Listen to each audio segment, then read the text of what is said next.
At 6 in the morning, I stepped onto my own deck, mug in hand, ready for a quiet start to the day, and froze. 8 strangers were bombing into my $30,000 saltwater pool like it was a public water park, shrieking, splashing, hair clogging the filter I'd bathed like a newborn. And there, lounging dead center on my giant flamingo float, was Loretta Grayson, president of the Cedar Ridge Commons Association, sunglasses on, smirking like she'd reserved the place a month in advance. Wet footprints trailed from my smashed side gate, broken for the 4th time in a month, across my deck. Cheap sunscreen, cigarette smoke, someone else's burger grease, all of it soaked into the yard I'd built as my escape. Just community bonding. Ethan, Loretta called, giving me a lazy wave. My name's Ethan Walker, electrician, divorced, and that pool behind my house in Sunridge, Arizona was supposed to be my one clean slate after everything blew up. I tightened my fist around a little bag of pool shock powder.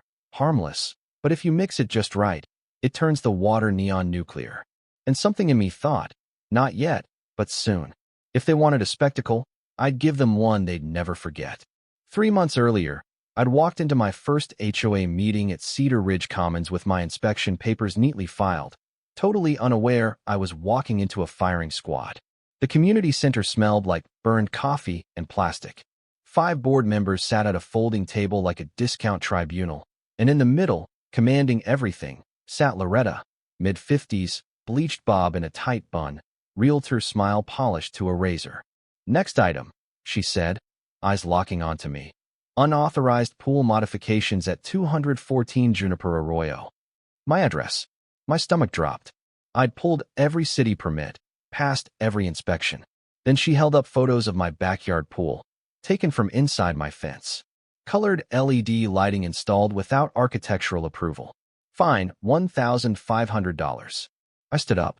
"Those are off-the-shelf lights, same as half this neighborhood." "Those homeowners submitted proper applications," Loretta replied, voice sugary and poisonous. "You didn't. Rules apply equally, sweetheart." The way she said electrician earlier had sounded more like unreliable lowlife. Behind her, her husband Grant Grayson, an insurance adjuster, watched from the back row like security detail, and the rest of the board, all her real estate clients with Grayson Home Group, bobbed their heads on command. Outside in the parking lot afterward, I tried to be reasonable. "Mrs. Grayson, if there's a process issue, I'll fix it. Let's set up a proper inspection." "No need," she said, twirling her keys. "Under emergency access provisions, I can inspect personally. I'll stop by tomorrow. I'd prefer." She shut the SUV door on the rest of that sentence. The next day I came home to find my gate twisted, my chemical containers drained, deck furniture soaked and rearranged. 2 of my lights burned out from being cycled nonstop. On my door, "Pool area noncompliant. Immediate corrections required. L. Grayson, President." By the weekend, her entire extended family had colonized my yard.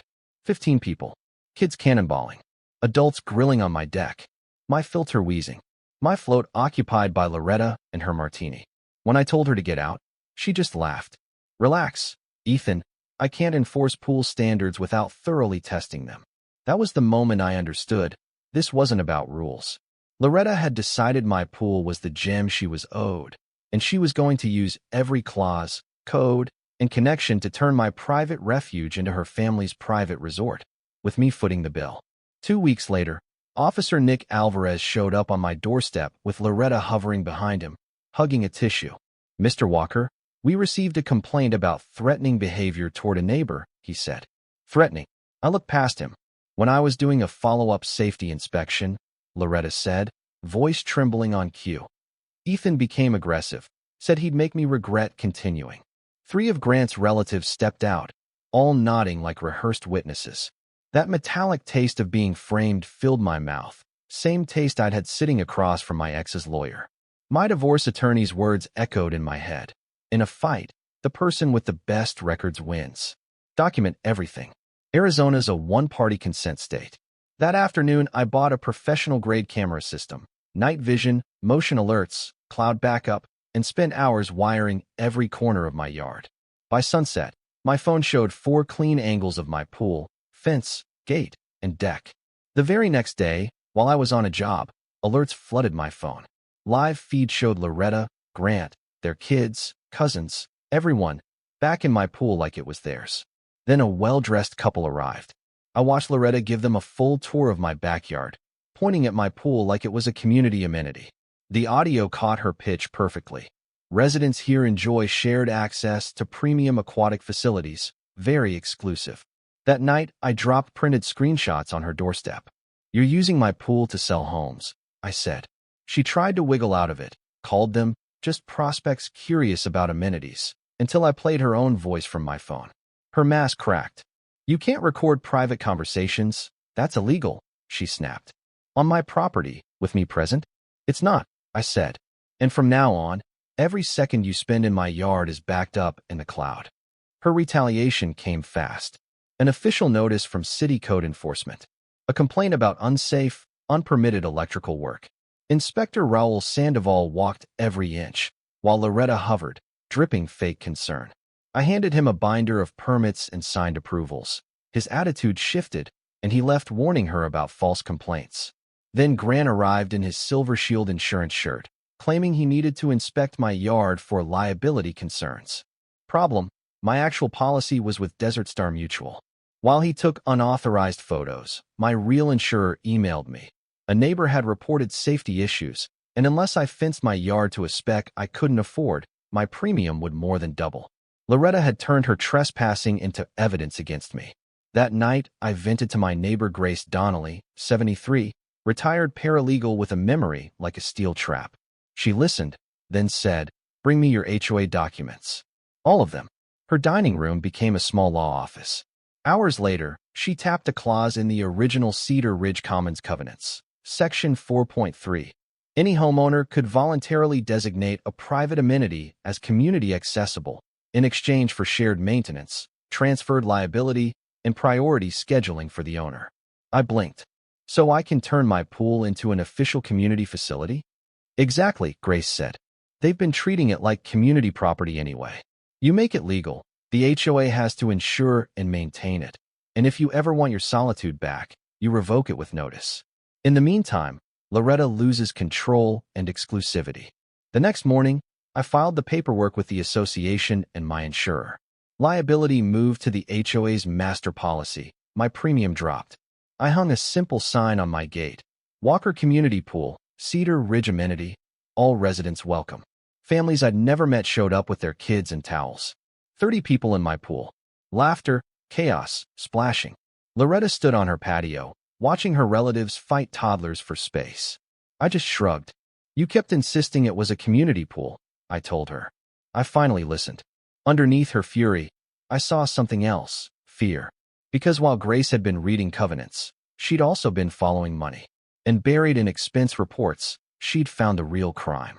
With help from Patricia Lynn, a CPA 3 streets over, we uncovered roughly $93,000 in payments over 3 years to companies owned by Loretta and Grant. Pool maintenance for a pool that didn't exist, fake, emergency repairs, bogus consulting. Grace's cousin, reporter Jason Ruiz from Channel 7 Phoenix, quietly verified everything. We built a plan, multiple complaints to regulators, evidence to the county attorney, insurance fraud reports for Grant, and Jason ready to go public. The trigger? The mandatory annual Cedar Ridge Commons meeting, where by law, Loretta had to present financials to at least half the homeowners. She fought back like a cornered animal.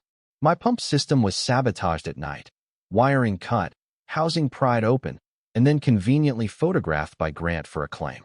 Fake inspectors showed up with forged badges. Patricia's house was broken into and her laptop stolen. Neighbors who'd promised to support us got threatening notes. And Loretta managed to secure a temporary restraining order against me, based on fabricated evidence of harassment. By the day of the meeting, my cameras were paintballed, some of our proof was gone, my reputation smeared, and legally, I wasn't supposed to get within arm's length of her. Standing in my wrecked yard with a bottle of water and a packet of pool shock, I felt like I was walking into my own trial. "Listen," Grace said, handing me a tiny recorder. "Jason has his own investigation and backups. She thinks this is her show. It isn't." The community center was packed. Cameras from Channel 7, bloggers, neighbors crammed into chairs. Loretta sat at the front table in a Navy suit. Board members lined up beside her. Grant hovering behind with two men who screamed, "Lawyer," or "Security."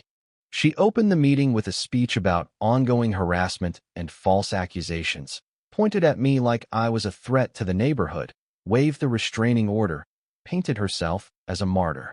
For a moment, the room tilted. People who didn't know me shifted uncomfortably, buying the performance. Then Jason Ruiz stood up in the back, mic in hand. "Mrs. Grayson," he said, voice steady. "Before you continue, can you explain the $93,000 paid from HOA funds to businesses owned by you and your husband for services that don't appear to have been rendered?" Silence, then a wave of whispers. He walked forward with a folder full of public records, corporate filings, bank deposits, invoices. Grace stood beside him, raising a flash drive. "We've provided full documentation of embezzlement, fraudulent billing, and property damage to law enforcement and state regulators," she said. Officer Alvarez stepped into the doorway with two other officers. "Loretta and Grant Grayson," he announced, "you're under arrest for embezzlement, fraud, and filing false police reports." Cameras swung, neighbors gasped. The board members shrank back like someone had flipped on the lights in a roach nest. As the cuffs clicked around Loretta's wrists, she glared at me. "You destroyed everything," she spat. "No," I said quietly, pulling out my water bottle for the nearest camera. I tore open the pool shock packet and dumped it in. The water turned an impossible glowing green. "You did. I just made it easier for everyone to see." 6 months later, the air over Cedar Ridge Commons feels different. Loretta took a plea deal. 3 years in prison, 6 figures in restitution once the full theft was tallied. Grant lost his insurance license and picked up federal mail fraud charges. Their house now belongs to a young family who knocks before they come over and teaches their kids the word boundary. Grace Donnelly is our new HOA president, gavel in hand, but used for real order, not ego. Patricia Lynn is treasurer, with audits so tight nobody's skimming a dime. Fees dropped, meetings are transparent, and people actually show up because the board now works for them, not the other way around. Restitution money built the Alvarez Community Pool and Center, named after Officer Nick Alvarez for refusing to let himself be used as Loretta's attack dog. My own pool is finally what I wanted from the start, a place to breathe, but it's also become a quiet hub. Friday nights, neighbors drift in, we grill, talk about bills, kids, work, and how close we came to letting one person hijack all of it. Jason's series on HOA corruption sparked reforms across Arizona. Other neighborhoods are now digging into their books, asking harder questions. We got closure. The thieves were exposed in public, punished in court, forced to use their stolen money to fix what they broke. A crooked queen traded her inflatable throne in my pool for a prison bunk. The community she bled dry is stronger than it's ever been. So here's the question I can't stop asking, and I'm throwing it to you. When someone in power twists rules and systems to strip regular people of peace, money, and home, what does real justice look like? Where's the line between righteous payback and going too far? And if it were your backyard, your savings, your sanity being stolen one violation at a time, how far would you go to take it all back?